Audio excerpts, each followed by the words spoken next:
Acho que certos paradigmas que eram já impostos na sociedade estão começando a ser discutidos, entendeu? Por exemplo, o impacto dessas grandes instituições globais, a OMS, por exemplo.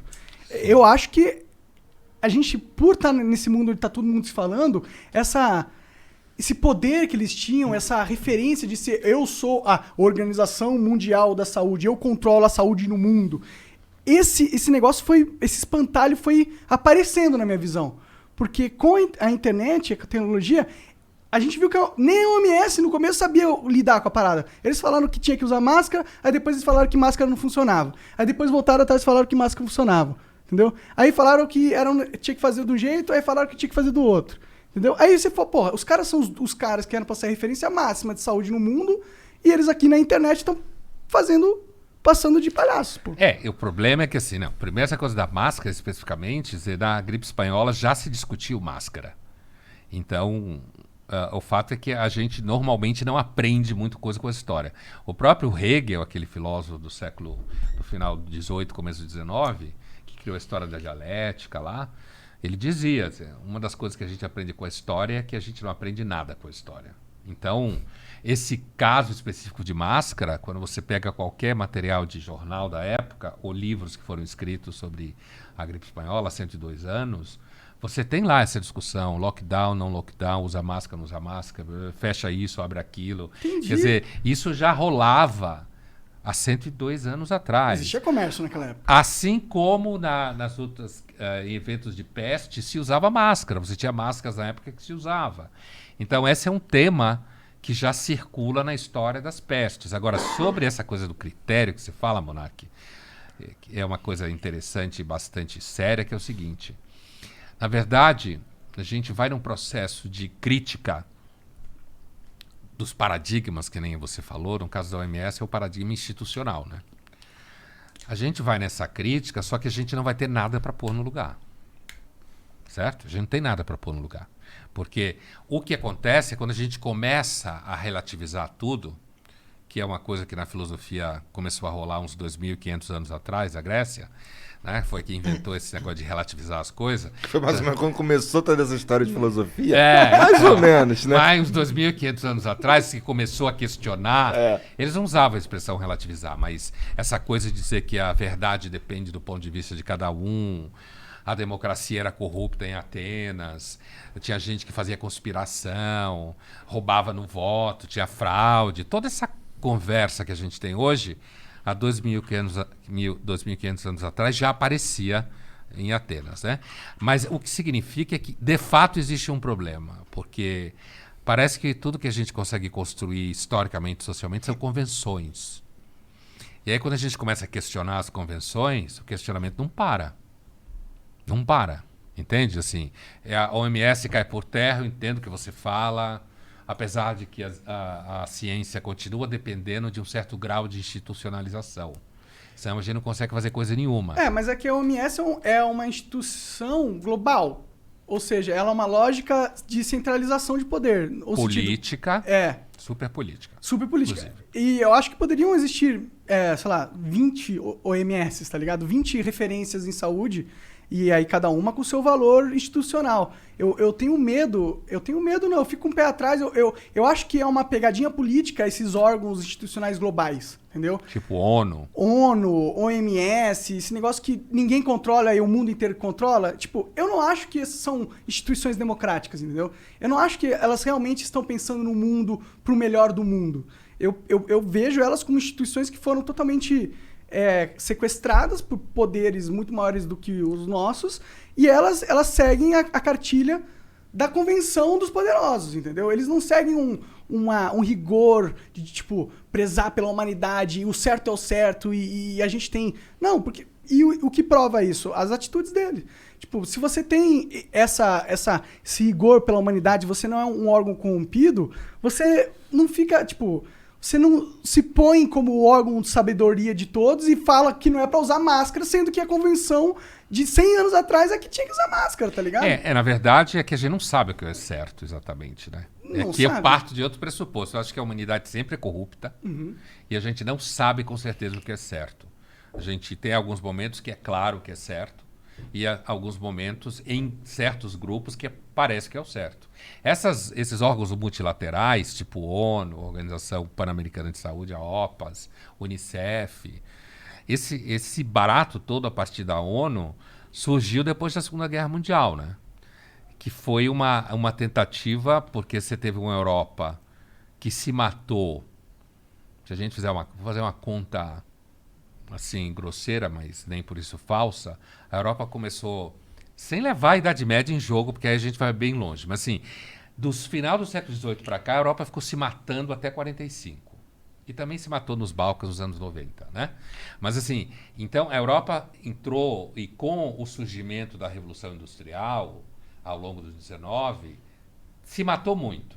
Muita violência que acabou na Primeira e na Segunda Guerra Mundial, com a gripe espanhola no final da Primeira Guerra Mundial. Então, esses órgãos multilaterais, eles têm o objetivo de meio que institucionalizar conflitos.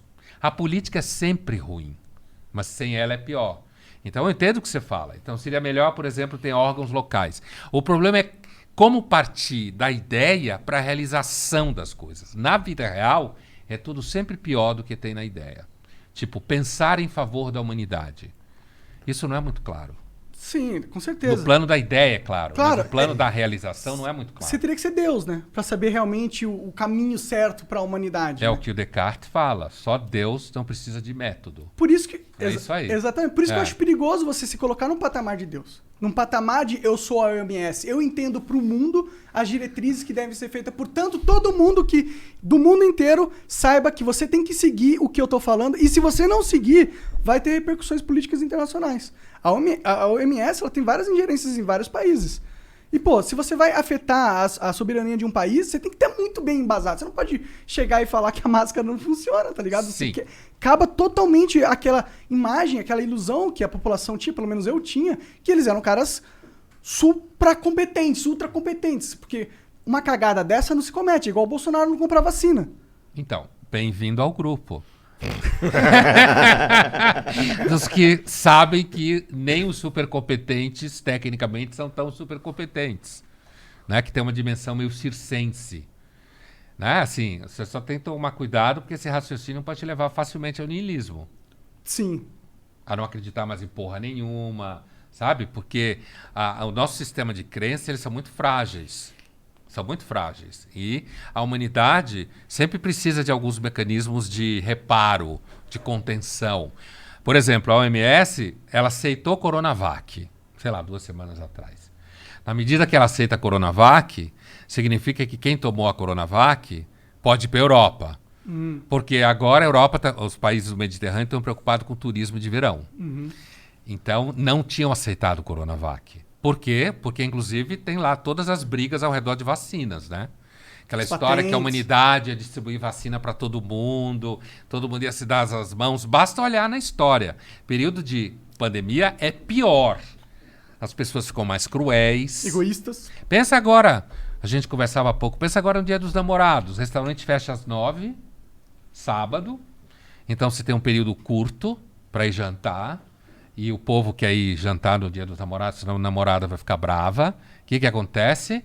Os restaurantes põem o menu em 500 pau, 600 pau. Por quê? Porque tem a pandemia, tem menos serviço, tem menos acesso. Você vai ir, não importa o quê. Quando você espreme a humanidade, normalmente sai merda. E essa vacina não foi uma puta espremida? Porque todo mundo foi obrigado a comprar a vacina, né? Você deu um poder, a partir do momento que a pandemia surgiu, você deu um poder para essas grandes farmacêuticas incrível.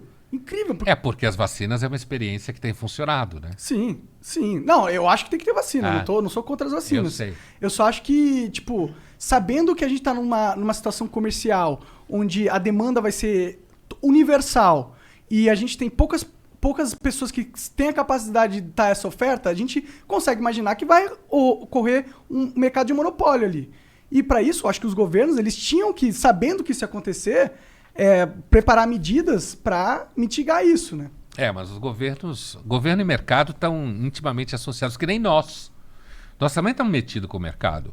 É que normalmente quando está no nosso locus ali, no nosso universo, a gente não vê tão claro. A gente vê que tem que pagar boleto. Mas quando você sai, todo mundo tem que pagar boleto, inclusive os governos. e as empresas, tem que vender para ter emprego. Ciência custa caro pra caralho. E nesse caso de vacinas hoje, tal, a gente tem aí no horizonte uma competição em saúde entre tecnologias chinesas e tecnologias americanas e europeias. E saúde é um grande mercado, todo mundo quer viver mais. Ficar mais bonito, ter filho mais bonito, ter um só, dois, mas mais bonito, mais saudável. É um puta mercado, medicina. Sim, com certeza. Muito sangue ainda vai rolar por causa disso. Bom, Caralho. se a gente olhar pro lado positivo, muito sangue deixou de rolar também, né? Aonde? E No vacina Brasil? evita que mais gente morra, né? Sim. Se com Bolsonaro, aquela besta, tivesse comprado certeza. vacina, Uma besta quadrada. certo? Se ele tivesse comprado vacina, não ficasse cuspindo na cara dos outros, xingando, falando merda, ele podia, aliás, continuar xingando, falando merda, mas se tivesse comprado vacina, a gente percebia que ele ficava falando merda no quartinho dele, batendo a cabeça na parede, mas tinha vacina. Porque tem coisas que, se você questionar, tipo a Terra é plana, você fudeu, né? Então você pode acreditar em Elvis, mas compra a porra da vacina, né? Tem que, né? Concordo pra caralho. Você Acho até que pode exatamente brincar de isso. acreditar em Elvis, mas se comprar a vacina, tudo bem. Tudo Tipo, bem. você pode acreditar em Terra plana, mas se tu não pagar o Visa, fudeu, né? Você não usa mais o Visa, né? E o pior que isso, o Visa ainda vem e te fode. Então tu fica... Então, você você tem fica razão. com o nome sujo. Você tem razão, você tem razão.